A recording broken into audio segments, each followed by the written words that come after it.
for example, or tickets, because they actually did a study in 2018. The number one reason for people being in jail, believe it or not, was suspended licenses. And that's trouble.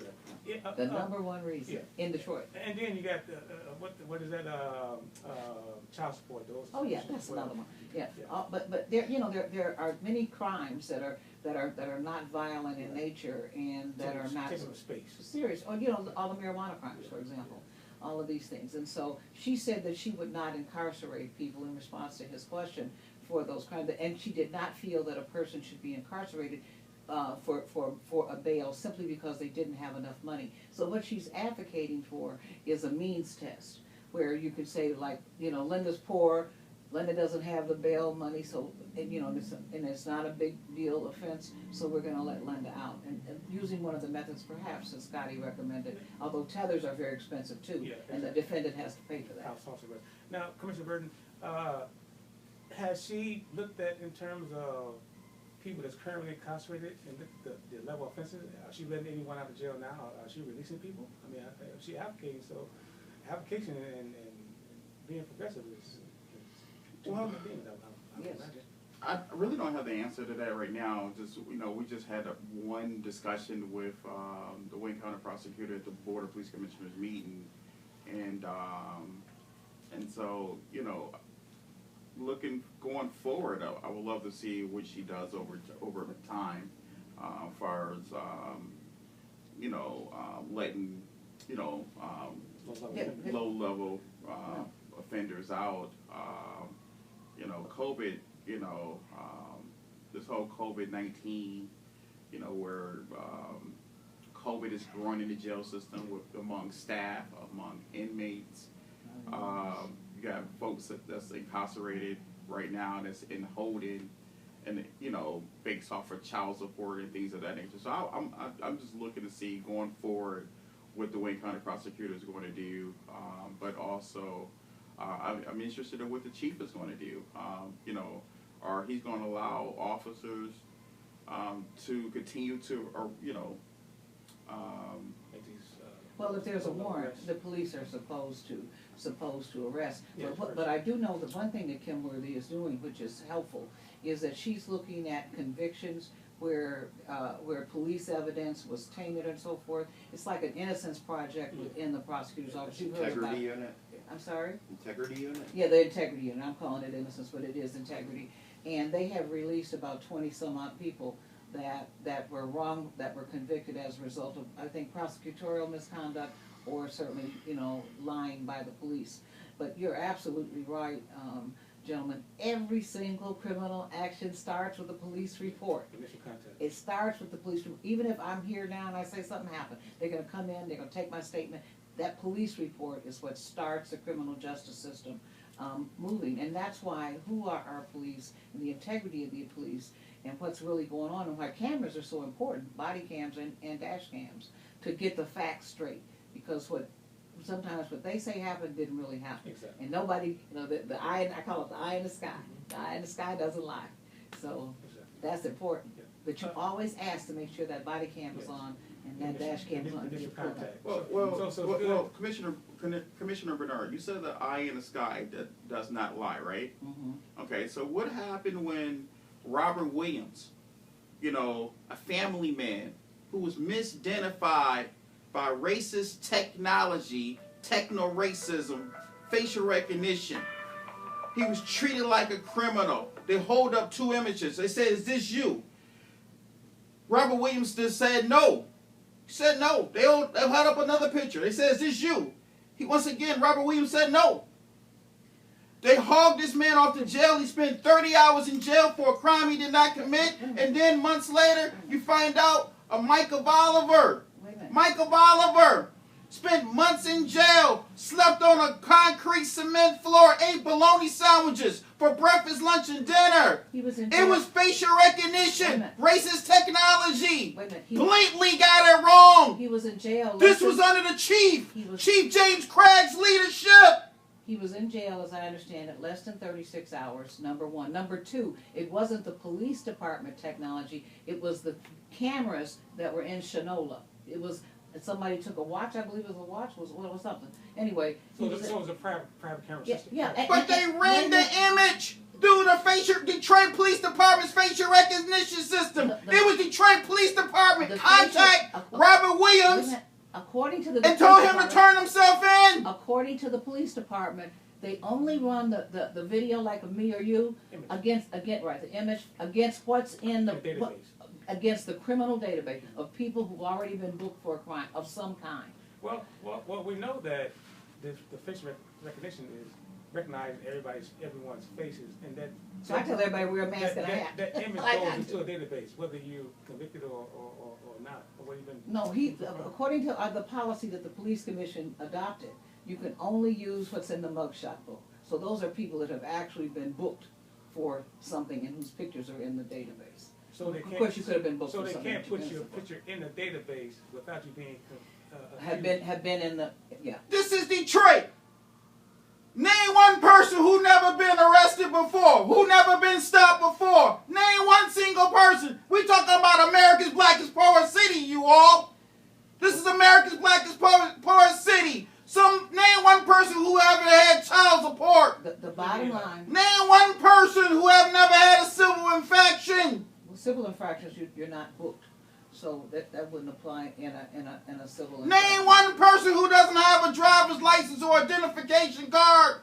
They are using racial technology on Detroit American citizens. We as the people must be heard, and when we say shut this racist technology down, that's exactly what we mean. Shut it down. Let's have some closing remarks here and wrap this episode up.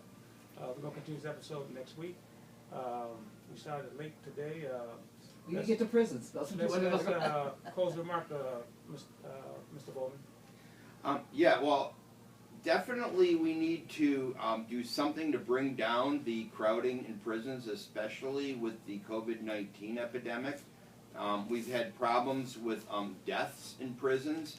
There are people who are concentrated together against their will, and what we need to do is make sure, first of all, that the only people who are actually in there are people that we need to protect the rest of the population from, and that means, exceptionally dangerous people, violent people, especially those with a chance of recidivism. And the second thing is don't arrest so many people and don't use jails as often in prisons. I mean, there's a big difference, but jails or prisons as often as we currently do. There's no reason that if a person is not doing something that is aggressive against another person that they should be in jail at all. If it's something that has a monetary damage to it, then that could be handled in a manner similar to the way we handle civil cases. If it's a lifestyle offense, in my personal opinion, they shouldn't even be charged, but under the law it's illegal, but we don't need to put these people in prison. So we can they should be getting treatment on the outside. Or, lifestyle would be recreational. Yeah, if they have politically incorrect sex practices or use politically incorrect drugs and so on. Like prostitution. Prostitution. Yeah, exactly. Lifestyle. Voluntary prostitution. Human traffickers who are involved in sex slavery should be locked up the same way we lock up murderers and rapists. They are rapists. So are you saying that, I guess with consensual prostitution, would that be something that you would kind of consider something that's not chargeable? I would consider it a victimless crime. Yeah, I would too. It's a voluntary behavior of sex, and it's simply that the reason people are having sex is different than the reason people are having sex if it's not prostitution. We know but it's just people having sex. We know at one time... Consensually. Consensually, exactly. John here in Detroit, that they were taking people's vehicles. They still do that? They still do that. Commissioner Burton, what do you have? Some closing remarks. My closing remarks is that, a year ago I said, we cannot afford to misidentify a single person of color that doesn't have the resources for a good legal defense because it criminalizes those that wake up every day in poverty.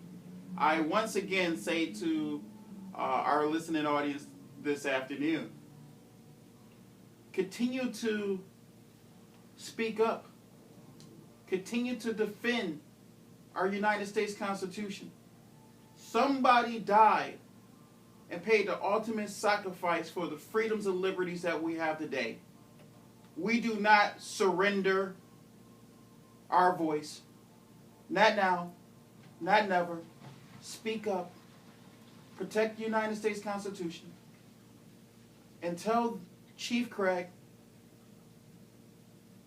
to pull the plug on facial recognition and any racist technology that this department is using, and to separate themselves from any special task force that does not protect our people's civil liberties. Let's protect the United States Constitution. Let's protect our voice as people. Thank you. Well said, Commissioner Bernard. I would say, Brother Ray, that number one, unfortunately, facial recognition is here to stay. Did you know that for the last 7 years, Rite Aid, where I go to buy stuff all the time, has been using facial recognition on every customer that comes in the store? It is in the private sector, it is in the public sector, it is everywhere. The difference, of course, is that police have the power to arrest. I tell everybody, like you see I have this baseball cap on, I wear a cap, and with the mask, you cannot identify me. But if you go to the airport, the first thing they do before you go through the search is take your mask off, take your hat off, because they are taking that picture of you to get on that airplane. It just is what it is. And it's like we're not in the horse and buggy days anymore. We're at the automobiles. We're at facial recognition. I agree with Commissioner Burton. I don't believe in it. I don't like it. And I do my best to not be in it, because I wear my mask and baseball cap. I have a zillion baseball caps. I wear them all the time. Secondly, let me just say this. The reason that the facial recognition technology is racist, like he says, is because the algorithms are not programmed to recognize black features, black skin, or anything else, black lips, black everything, black eye, anything. So that's why it's racist, and I suspect that as time goes on, they will certainly correct that, but that does nothing for the brothers and sisters that get stopped now. My final point is simply that, with respect to prisons, is that as a result of COVID, 11% of prisoners were released from prisons across the country. That's a lot. And guess what? With those releases, like you just said, there has not been a corresponding increase in crime. As occasionally, 1 out of 100 may reoffend or something like that. But for the most part, it shows you how corrupt actually and how bad our system has been, and how unfair it has been to people who don't deserve to be and who don't need to be locked up for the community to be safe, which is what the point that Scotty was making. So I'm committed to these initiatives. I'm a public interest attorney, head of legal services for more than 16 years. I mean, it is my people, my community, and I love my community. I love my people, and I love actually all people, all God's people. But the point of the matter is that we need to make these adjustments so that the data is actually acted upon in the real world. We're hysterical when it comes to many things as a people. We're emotional people. So we need to stop being emotional, I think, and be factual. And look at that, 11%. Okay, so that means what happens if you let out another 11%? Maybe we need to see how that works and see if there's more recidivism or what's going on. Let's try to be really progressive with respect to contributing to what Reverend Jesse Jackson calls, Brother Ray. He calls Jackson Prison the all-black male academy, and that's the truth. And that's all we're doing is recruiting, shoveling people into these academies for private gain, which have private services. Airmark does all the food in them and the contracts throughout the state. A third of the state's budget goes for corrections, more than for education. And so as he says, if you put your money on the front side of life in daycare and Head Start and stuff, you don't have to worry about the back side of life. But we are putting all our money into just incarcerating people, which makes no sense. Putting the tail before the head, that's trouble. Right. And I agree with what everyone has spoken on. As I say, for me, I'm just looking at the future of this no cash bail, and just seeing how the data can reflect Chester's in that aspect. But thank you for your kind words and your information for the session here. Thank you for inviting me. Thank you very much. I appreciate you. God bless you. Yes. Hit the red button. Leave the red button on this. Okay. All right. Did we, Oh, I don't see that anymore.